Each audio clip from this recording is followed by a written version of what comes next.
It is 8:01. So Jenny, why don't we get underway? We can do that. Talking of Fridays, I have a frog in my throat, excuse me 1 second, which means we really get the full effect of my Friday slide. So hopefully everybody's had a great week. Some of us have had a week.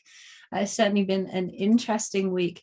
And I had the pleasure of being on campus this week, and this is what campus looked like, which I didn't know before I arrived, but actually we were set up for a filming scene, I'm not sure how we describe it, of The Last of Us. They've been in Camel, they've been around Calgary as well. So we thought it would be a decent way to show that SAIT's not just a learning place, it's a very, very creative place as well. And we welcomed, I think it's HBO, isn't it? Yeah, HBO was on campus filming for a couple of days. So exciting to be part of that. And fortunately, this is not a sign of what SAIT has looked like coming out of the pandemic. So that's good. Fair enough. But whilst we're here and we can see our campus, usually in better form than this, we'll just take a moment. Those of you who join us regularly know this is a very important stop for us. If you're new here today, welcome. And know that Craig and I are both based in Calgary, which is where SAIT's main campus is. And for all of us at SAIT, it's very important for us to acknowledge and recognise and be thankful that we are situated on the traditional territories of the Blackfoot Confederacy. Today, that encompasses our Indigenous people of the Treaty 7 region, the Siksika, the Piikani, the Kainai, the Tsuut'ina, the Stoney Nakoda, and the Northwest Métis homeland. SAIT also acknowledges all the people who make their homes in the Treaty 7 region of Southern Alberta. We already know from the chat that we've people across Canada joining us today, and sometimes we go global too. If you're not from Canada, do let us know in the chat. But wherever you are, thank you for taking a moment just to connect with the land where you are. For all of us here, our traditional land is a place where we walk in the footprints of our Métis people. I'm going to stop sharing this one and we'll go right back to the Menti, I think, if that's okay with you.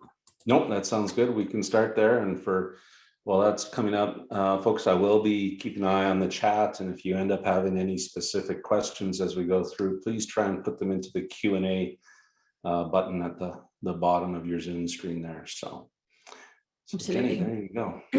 And our conversation today, we're focusing in on imposter syndrome. We'll get there in just a moment. It's a very personal area. It's one of the reasons it doesn't pop up a lot is because people hold it so tightly to themselves. So if it's important to you, know that Menti is 100% anonymous. We have no way of tracking back anything that comes into here.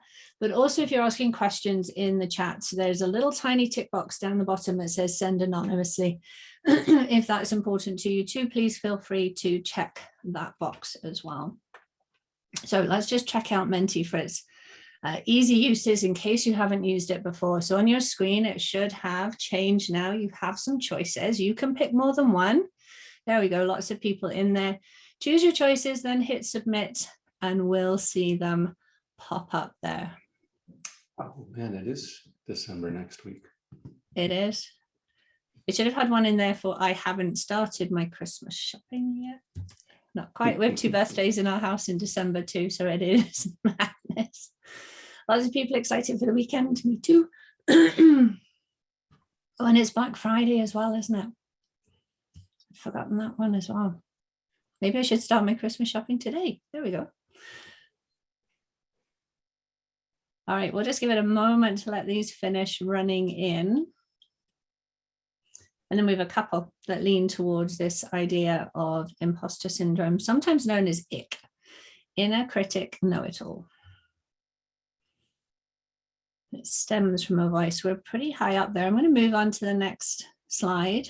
If you're just joined us and you're thinking, what is going on here? In the chat, you'll find the website menti.com and the code to get into here today as well.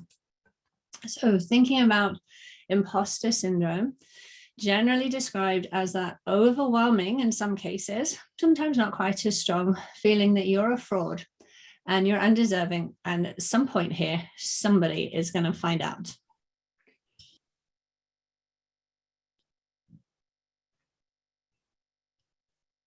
sometimes is rapidly overtaking me every day. And this is one of the things that's important as we start to look at this. If you've clicked on the, no, I've got no idea what you're talking about, there's nothing wrong with that. And some people don't. And this is really important, because if you don't have any idea, chances are you've no understanding of what it does feel like to be in that space, to have that kind of inner voice, is what we talk about, bleating at you all day. Interesting that the highest number there for sure is sometimes. And that's something that we know as well. This imposter syndrome, or that inner voice, is not always present. So it comes and goes. And when we start to sort of step outside and look in, that's a curious piece right there. And then there's a good number in here. We've almost hit the 20. You're like, yeah, that's my everyday story. So here's a piece there. You're not alone. And that's another thing. It makes us feel as if we're horribly alone. We're not alone. Lots and lots of people go through this daily. One more we'll move to, and then I'll. So this one, before you hit submit, you can choose you personally, not how other people see you. When you go about your everyday work, which would you rate higher, your competence or your confidence? I believe you can choose 2 on this one. I'm pretty sure I set it up so you can choose 2 before you submit, because then you can decide whether it would be similar, or it does depend what you're doing.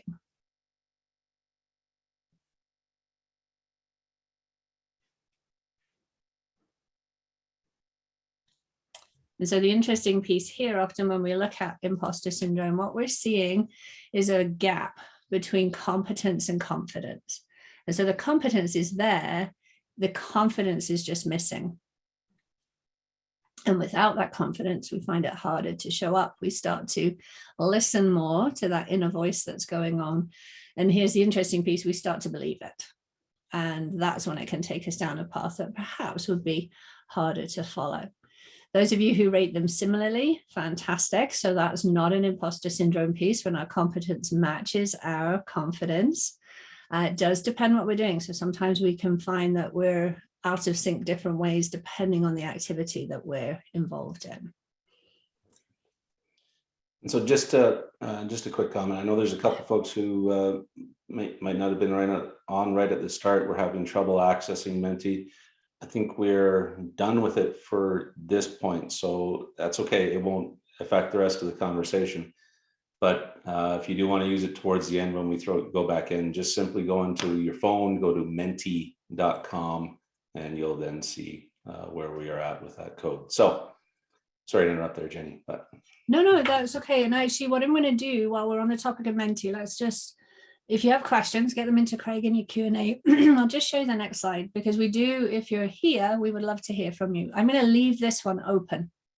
So we will be back in January, and we're curious towards what topics you would like to see covered. We'll talk about this at the end this morning, but this is open. You can submit continuously, and we'll leave it open during the day. So if you've had trouble getting in, as Craig just said, menti.com, pop the code in. This is now what you'll see, and we'll just leave that open through the day today. There we go. All right. So I go through this just about every Friday morning when you and I sit down here. And me too. That's how I feel. I often wonder, why, what it is I bring to this table, but that's okay, because we end up having great conversations. And I guess, why do people do this? So I know we had some folks on there who said, nope, not sure, don't know what you're talking about, don't feel it. Nothing wrong with that, absolutely. But where does our inner critic come from? Why do we? Because I think ultimately that's what we're talking about here. When you start to feel this imposter syndrome, as it's called, is you start picking on yourself, and we're all our own worst critics. Maybe, well, some of us are.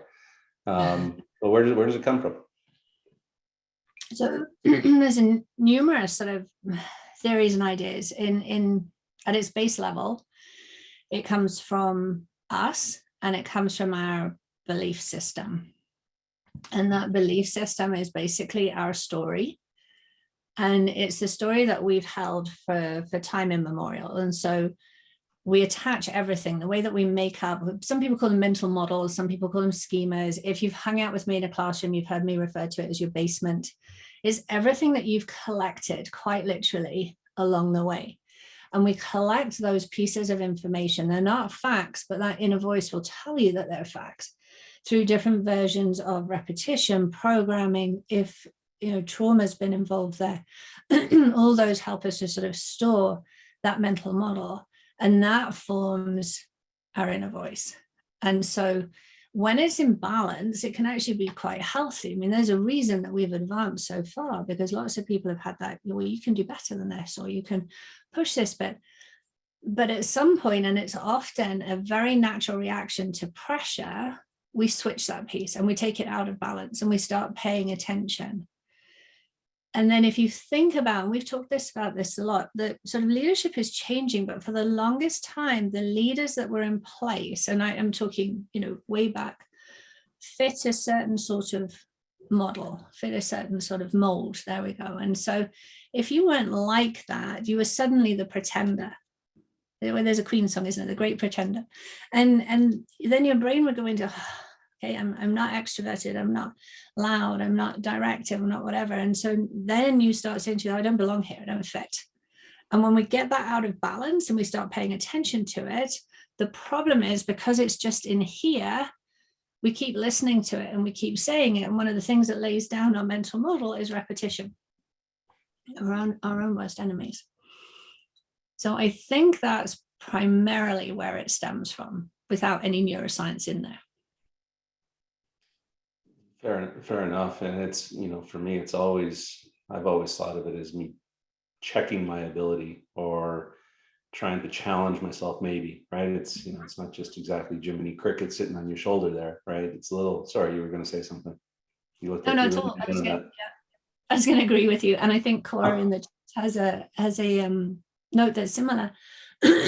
It's not all bad. But the problem is when it gets out of balance, I think, as you said, and it's interesting too. One of the sort of top pieces in here, and those of you who are joining us for the first time, we rarely show slides on here, but we'll send you a slide deck that refers to what we've spoken to. But is pay attention. How are you talking to yourself? Because if that's a healthy challenge, you can do better. How do we make this? How do we raise the bar? Yeah, fantastic. But when I call my negative Nelly, and she shows up every now and then. When negative Nelly's around, that's not helpful. And then what do we do in that space? Yeah, exactly. And how do you break yourself out of that state, right? Not to go to Tony Robbins and talking about state and so on, because that's just a whole other conversation. Yes. So when you get into this mode though, and you got your self-critic beating up on you, how do you get out of it? How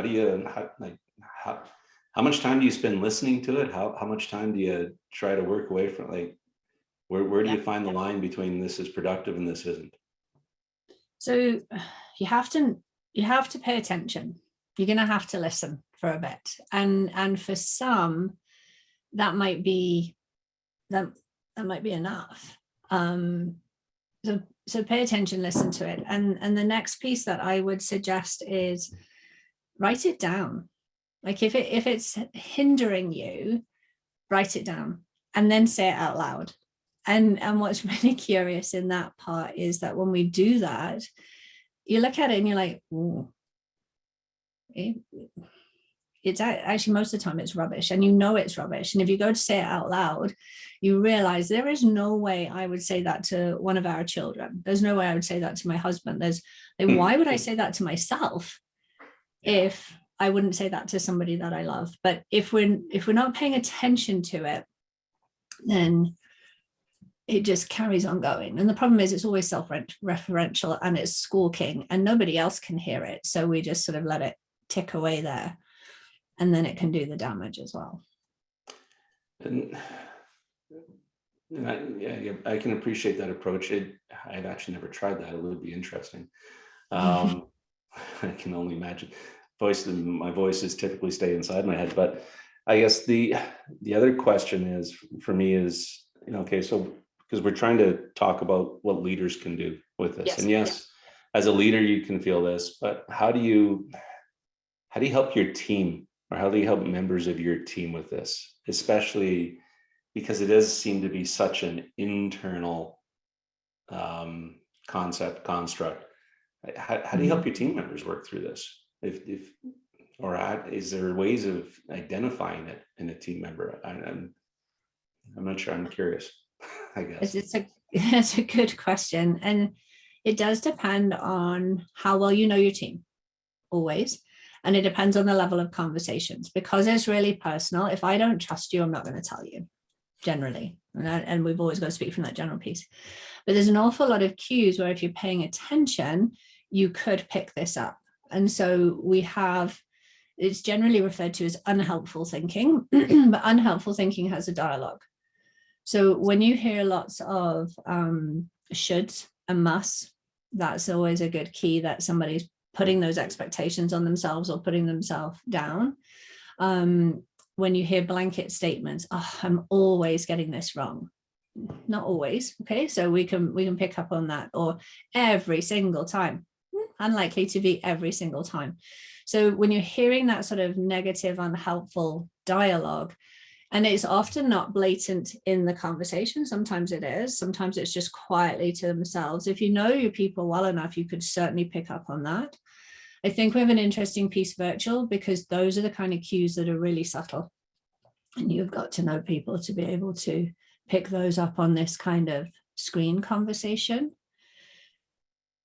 The other piece, I think, as a leader is check in. If we've got a big challenge, or someone's taken on, let's say, a presentation in front of their senior VPs, whatever that piece is, we talk so much about give people autonomy, let them get on with it. But as a leader, our job is to support. And so, how's it going? How are you feeling about this presentation? Are you feeling confident? Nope, I'm scared stupid. Okay. And then now we're in a conversation. I might not give you everything, but you have that ability to reinforce. And sometimes it's just a statement that makes the difference.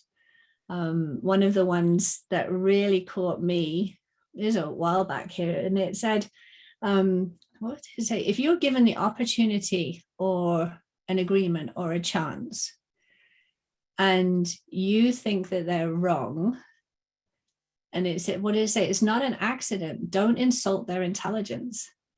And that hit me. It's almost like a slap across the face. I'm like, oh, okay, so this isn't actually all about me. And I can't insult their intelligence. Okay, so what can I do to show up? And I did just change the frame of thinking. And so now when I go to, because I'm right with you, there's various times where you're like, oh, I don't belong here. And I'm like, no, don't insult their intelligence. I've been invited to be here. Yeah. How am I going to show up to the best that I can? There's a couple of comments in here that kind of speak to this. Colleen's got an interesting one here about, I can also see how much, and I found it in how much extra time they are working. If they're spending too much time on every task, it may be an indicator of reaching for perfection. I never thought of it that way. That's brilliant, Colleen. Thank you. And the piece in there too is, as a leader, are we talking about expectations? Because sometimes good enough is good enough. Right. And what does that look like? If we're not talking about it, they have no idea. And so that's a really good piece there. Yeah. Yeah. And I often chat with my team about the 80% is often good enough. Like, there's some things that, yes, you need things. You can't send out an email or a proposal or something, an internal memo that's 80% spelt correctly. Yeah, you need, right? But the themes, the idea is, if you're 80% of the way there, the effort to get the other 20% often isn't worth it, right? Raphael has also got an interesting comment. And then Megan, I do want to come to your question, because I think it's really interesting. But imposter syndrome seems to be the opposite, and this is a new phrase to me, of the Dunning-Kruger effect. Instead of being overly confident, you question everything you know. Is that? Yeah, so Dunning-Kruger is a big piece. Adam Grant has a big piece on this, on how that works. And how does Adam Grant put it? There's the armchair imposter, and then there's imposter syndrome. And it's all to do with the balance between competence and confidence. And And really where we need to hit is in the middle, where we have this, be confident in our capabilities, but aware that we might not have it all. We may not know the answer. And there's an interesting, on the flip side over here, people are married to being right. And they're so confident that that is actually not helpful either, because their competence isn't quite there and they're not aware that they don't have it all, they don't know it. And then the other side of the continuum is what we've just been talking about. And there's kind of a happy medium in the middle. And I think as a recovering imposter, although I still go there regularly, it is that, okay, I have the confidence to do this. I don't have it all. I don't know the answer to every question, but I've really learned that that's okay. And I'll find it out. Or, this might not be brilliant, but it's at least providing that start bit or providing that conversation. So that Danny, I can't lean into that a lot, because it's a good piece, but I don't know lots and lots about it. No, fair enough. And I think the other piece that thought just triggered for me in here is this whole concept of fake it till you make it as well, right? Because at some point you do perhaps have to stretch your confidence and try and, depending on the situation. I don't know. I think that somehow this is all interestingly tied together with that piece. Megan's got an interesting question here. Curious on your thoughts on this statement. Men apply for a job when they meet only 60% of the qualifications, but women apply only if they meet 100% of them. Does imposter syndrome play a part in this? So this might stir up some fun chat this morning, but I can say on behalf of being a man myself, I have looked at jobs that I have not met 100% of and not applied for them. Not lately, if my boss happens to be watching today. So, but. That statement keeps popping up. I've come across that 3 or 4 times in the past month in varying different forms, and had someone actually say to me, I don't think I'm going to apply for this role. It was a female, because I don't have everything that they need. And I remember quoting at this lady and saying, maybe it's worth just applying and go show them who you are and see if that's important to them too. So I do hear that a lot. I don't know where it comes from, and I don't know how much truth there is in it. I think there's a curious piece in that gender difference. And I think previously we would have attributed this kind of imposter syndrome to women more, but I'm not sure there's truth in that. I think that men suffer just as much, but it's never been okay to say so. Because remember, we've worked in that would be weak. That would have been seen as weak. Whereas nowadays, we're a little bit more open to, you're a human being. Thank you for being here. And how's this going to work? But previously, if we go back a decade, that would not have been cool. And so we just would have never known, perhaps. Yeah, it's interesting. I think for me, Megan, I come back to that one and I look at it because I know, they say, I've looked at job postings and gone, yeah, that looks like a cool job, but I don't have what they're looking for, so I'm not going to do it. The other side of it too, and I think Vaughn, I saw a note go past here, something about the whole talent acquisition process, and this is just kind of for me a bit of a sidebar, but if you think about job postings that you're seeing now, I have seen more job postings in the past while that companies are looking for unicorns, right? They're literally putting out, right? And I've seen, and I think there's always been the odd thing that comes through LinkedIn of, certain tech roles looking for 10 years of experience in a certain space where that tech actually has only existed for 5 years, right? So I think you need to balance that off as well. There was an earlier comment here too. I think Melissa and Chris were both kind of touching on this, that Melissa is saying, it brings me peace knowing that nobody really knows what they're fully doing. We're all figuring it out. And I think, that's true. I think some folks are probably just better at, again, faking it till you make it, or faking everybody else out that they've got it figured out, perhaps. There's that, I think it was Andy Bounds who said it. It's brilliant. Never judge your insides compared to somebody else's outsides. And on the daily, like, you have no idea what is going on within there. And as a leader, when we're talking about your team, and yes, that's important. But when you're showing up somebody, or you're at a meeting and everybody, not nowadays, but we used to sit around a table, and in some places, suited and booted, perfectly presented. You've got no idea what's going on behind that piece within there. And so, yeah, Melissa, take the confidence from that and know that most people don't have a clue. And I mean that in the kindest way. I even put my hand out, like, sometimes we just do the next right thing, take the next step, and just keep action always wins, I think. As long as we don't get into that busyness action, then we're not being productive, but that's a different conversation.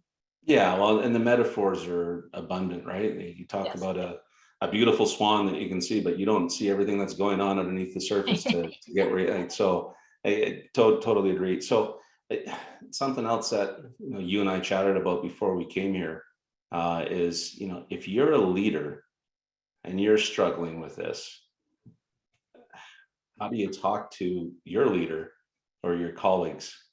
Or do most of us just, bury it, wait to get to Friday and open the first beer or wine? I'm not projecting there, so. We're always projecting something. Okay, so we know it's personal. We know that we're constantly doing a risk assessment on everything. Yeah. So you may or may not choose to share that piece. How do you talk to your leader? There's a couple of pieces. I always start this way. So, one of the funniest pieces with your inner critic and with imposter syndrome is you doubt yourself. Why on earth are you listening to yourself, to start with? The second piece in there is, run a health check on what you're thinking. And in fact, I'm going to see if I can pull up this slide, because this is quite useful. Just created this week. It's amalgamation of different sort of thoughts. See if we get there. Come on. There we go. So, and people who are here will get a copy of this, but run a health check on how you're thinking, because sometimes, you can help yourself. Sometimes it's hindering you.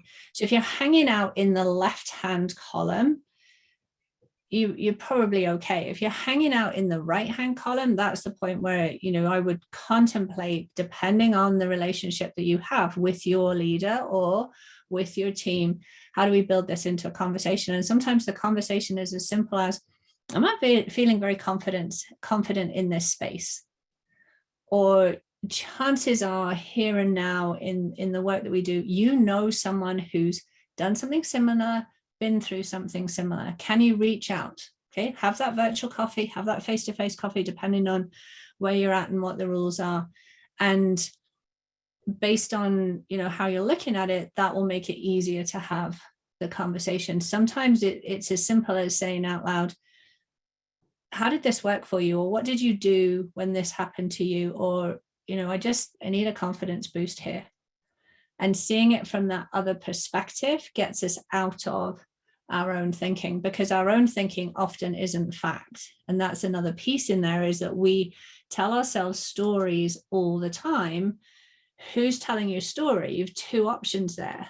And we all have inside this creative artist that can spin a Netflix movie in no time at all. And then you can employ the scientist who can tell your story. And they basically like, yeah, really? You don't have the evidence for that. That's not a fact either. Who said that? Oh, your teacher said that when you were 6. Yeah, not relevant here in this place. And so I go this way before I go have the conversation. And then if you're still struggling with that piece, haven't got that confidence, have a chat with somebody. And, who's in your squad that you would trust to have that conversation with first? Because half the time when we open our mouth about it, we're like, it's actually not that bad. I got this. Yeah. And odds are, unless you're 100% right and nailing that, you're not getting it right. Your squad's going to tell you that you're crazy for even thinking of it. Why are you bringing it up? Right. Yeah. It is funny how it's so tied to that confidence piece, right? It's huge. And your confidence comes from your self-esteem. That's why we have this in that emotional intelligence bucket, because it's a lot to do with your self-regard. And so if your self-esteem is really low, this is harder. Your mind's a muscle though, practice. You can, but you got to look at that self-esteem piece. If you don't like yourself, that's the first place to start. Yeah. And David just put an interesting comment in here is about, this is where finding a trusting mentor can be a really critical piece to grow and advance your career. It makes a ton of sense. And I've been fortunate over my career to have more than one. So it helps. Daryl, I like this comment too from Daryl. If you practice with a beginner mindset, that helps to alleviate the feeling of faking it. Yeah.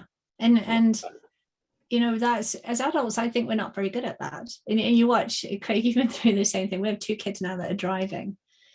And even for them, as they begin to drive, they haven't been a beginner at something for a long, long time. And that's really difficult. But in fact, when we put ourselves in that space, you wouldn't expect to be perfect. When we go to, my brother lives in Denmark. If we go to Denmark, I don't speak Danish, and I don't expect to be brilliant in there. I just get to show up as I am, and I ask for help left, right, and center. And so I think that's a really cool piece. And we have this somewhere else. You go back to that rookie mode and remember what it's find places to be a rookie and lean into that piece as well. Yeah. Question here. What if it's your leader who finds things to fault or criticize and takes feedback personally? How can we manage them so that we don't reinforce our internal imposter syndrome? That's what we call an unhelpful critic. Okay, so the golden rules with feedback is when we look at feedback, it's always coming from a different perspective. And often when somebody is continuously finding fault, they are reflecting what they don't like about themselves. That's sort of the basic rules within there. In the workplace, we have to listen to that piece. So number one, listen, pay attention. Now, if your inner voice is loud, the minute that starts, you've got a dialogue going in your head and somebody else is talking to you. It's hard to pay attention. So the best you can, switch yours off, listen to them. And within there, what can you own? Is there anything to own? We always have that opportunity to slap that clarity lens on it. So, I wasn't aware of that. Can you give me an example? Can you tell me how? And also, if we're aiming for perfect, coming from that person who's always criticizing, they got to put some words around what that looks like. What does finished look like? And here's the tricky piece in mental toughness. We talk about the chuck it bucket, and the chuck it bucket is just it's a visual tool, but take what you need to own, put the rest in the bucket. And that's practice. That's a mental game that you play with yourself. Mm-hmm. But it's a very, very valuable one, because if we take it personally, and what's your language? If I talk about, I've done this, Jenny that, and I'm constantly putting Jenny down, then I'm going to reduce myself quite significantly just by that inner voice. Whereas if I change from that, I always get first and third person mixed up, but if I change from I to you, like look outside, okay, yes, you missed the ball on this one, own that, but not this, not that, put that in the bucket, leave it there. Yeah. It's funny. There was somebody on CNN this morning before, I can't remember what they were talking about. I think they were promoting some book, but we're wired for negativity, or we have a negativity bias, right? So you hear 3 positive things about yourself and 1 negative thing, whether that's internally you're saying it or externally, you're going to remember the negative before you remember those 3 positive things. So sorry. Here's a piece. Sorry, you call it something I was looking at yesterday for somebody else, and that we have something like 50 to 70,000 thoughts a day. 70% of them are negative. And here's the scary piece. 90% of what you thought yesterday, you're going to think again today. Like, come on, this is a challenge. We got to do something about this. So right back to what you said right at the beginning there, Craig, we were talking about it, is how do you talk to yourself? And actually the cool piece that you choose this, nobody else decides what you're saying to yourself. So please change the language, because you're right. We hang on to that. It's like Velcro. And we need to change that piece, I think, to help. Yeah, and I think this kind of, you touched on a little bit, and the question that Vaughn asked you earlier is, how do you switch your inner dialogue off? Yeah. Practice. So it's really difficult because we're wired to think. And anybody who's tried perhaps leaning into meditation a little bit, and I'm a big fan of it, but when you first try and move there, the brain doesn't switch off. No. Like, it totally doesn't switch off. We're wired to think. And so I think it's actually changing what the voice is saying. And so rather than letting it go like that and just pause for a second, athletes use the light switch or a remote control. Change that and let the voice say, pay attention. Is there something here you need to learn? Is there something here you need to grasp? Our mind is a muscle, but it is daily practice to get there, especially if you've been doing this since you were 12, 13, 14, it's usually when it kicks in. You've got a lot of habits laid down there. So you do need to be kind to yourself as well in that space. It's going to take a little while. So you mean we're not going to leave today, work on this over the weekend, and be good on Monday? Let's try it. Okay. Maybe. Can make a difference. Yeah. Couple of interesting or really positive comments here. David, again, I like that. Having positive self-intentions helps to push down the negative self-speak. Absolutely. Ron, yeah, it's easy to be a critic. We should all be more responsible in our feedback to others, and I would say including ourselves too. Constructive criticism, even that phrase, constructive criticism, is always an interesting one, right? You can't do it. You can't. How can you be constructive and criticize? Just be constructive. Yeah, constructive feedback, right? You touched on this earlier. I think you used the word talking about momentum or movement. And I've been working with somebody lately.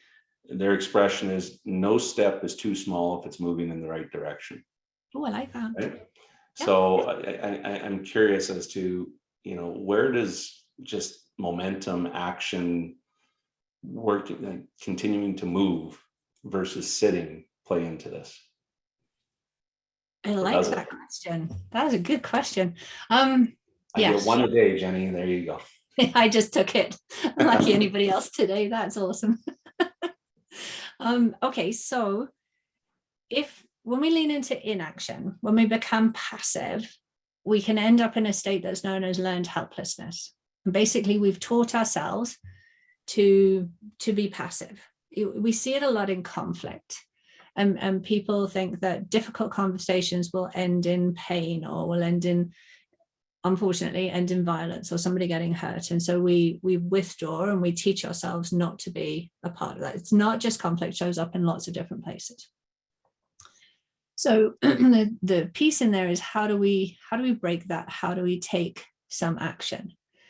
And I like this statement, wherever that came from before. It doesn't matter how small that step is, but that one step, it's really hard when people say, okay, just tell yourself you can do this. Well, if you've not been doing it for 20 years, you can't just do it tomorrow, apart from yourself, Craig, because you can change the world by Monday. But it has to be those little steps, and we have to look for that evidence piece. And so perhaps, if speaking up, you've taught yourself it's really comfortable and it's easy to say nothing. Maybe it's one contribution in a meeting. Maybe it's standing up for a belief, for a need, for a want. And again, I'm going to go back. I mean, for those who aren't familiar with SATE, we have a delivery called Mental Toughness, and we talk about this stuff all the time in there. And it's, we live by these I can't statements. So first off, recognize, why is that true? Why can't you do it?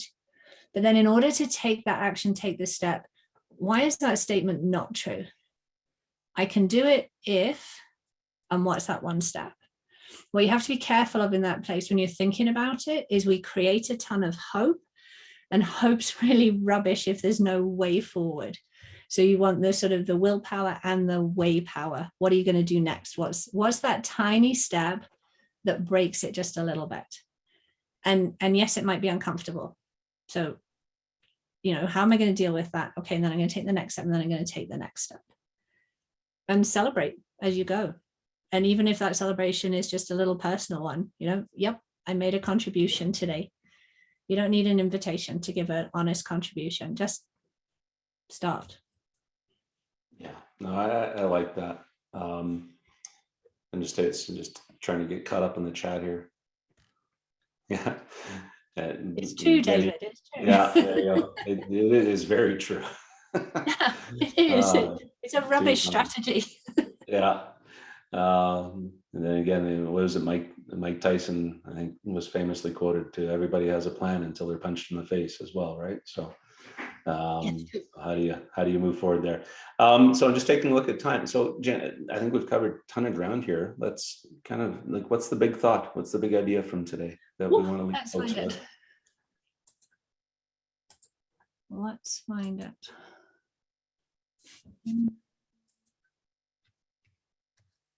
There we go. Here's a big idea. So I pulled in a little bit here on this. If you haven't read Adam Grant's book, Think Again, this is sort of coming from his new material, which we've adapted a little bit. But there really is a balance there between confidence and competence. And so, looking at that, understanding that, and seeking, go seek the support when you need it from that person who you trust. I think that's a good piece within there, remembering that confidence comes from your self-esteem as well. That's the other important piece in there. Attached to our one big idea, we try and leave you, I think we've had lots of different tips today that people could take away, but our two that we're offering on is, actually, we didn't talk about this too. What are your successes? What got you to here today? Not a lot of people know this, but I've been to Everest 3 times, never climbed it, only to the base camp.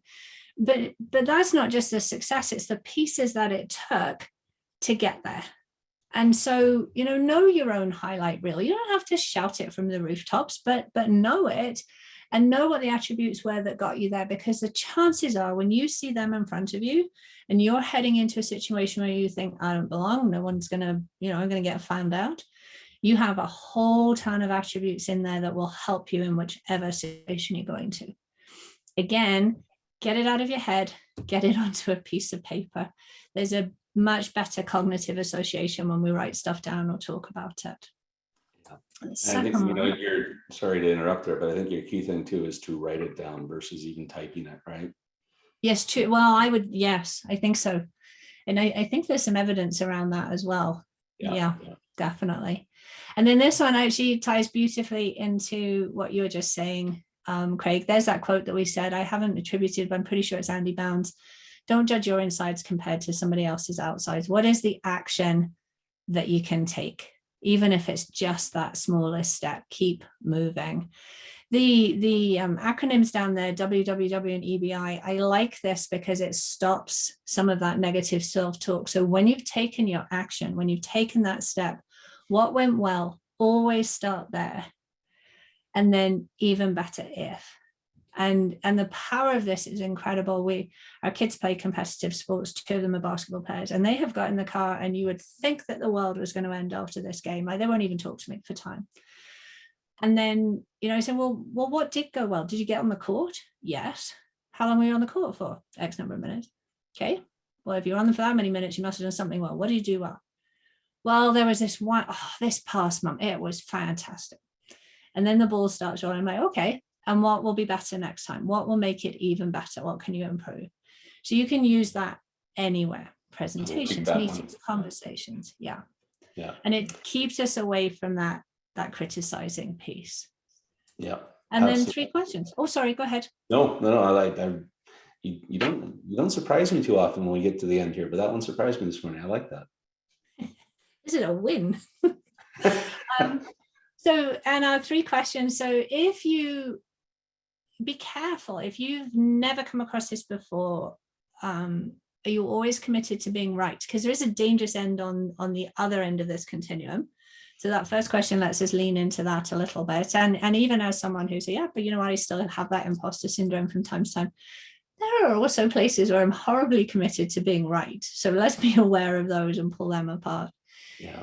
Who's telling your story? Remember, artist, scientist, and where could you contribute more? Where could we lean in a little bit like a beginner and have that piece? Very cool. There you go. Excellent. Yeah. Confident humility is always a good thing, right? So yes, I love that term. Yeah, and so just quick, folks, we're going to be back next week. Jenny, maybe you just want to pull up the Menti one last time as I'm speaking to this, yes, right? do that. So next week is going to be our last session before the holiday break, and we will be joined next week by SAIT's Associate Director of Diversity, Equity, and Inclusion. We're going to chat about inclusive leadership next week. So really looking forward to one final chance to sit with everybody before the break, and then we'll get some information out on the dates in January. Please don't hesitate. Looks like there's tons of comments in here right now around topics that we could look at for January. We've really, frankly, I just gotta say, we've been thrilled with the response and your participation. The chat is always such a great conversation. The questions are fantastic. And we want to keep this going in the new year, and we would love to try and meet your needs and hear a little bit more about what you want to cover. So look forward to that. And with that, Jenny, I think we should just wish everybody a great day. We should have a wonderful, we shouldn't people, but have a wonderful Friday. Enjoy. The Menti will stay open, so please get your ideas, ask other people, pop it in there. We'll keep it open until about 1-2 o'clock this afternoon, and then I'll close it down from there.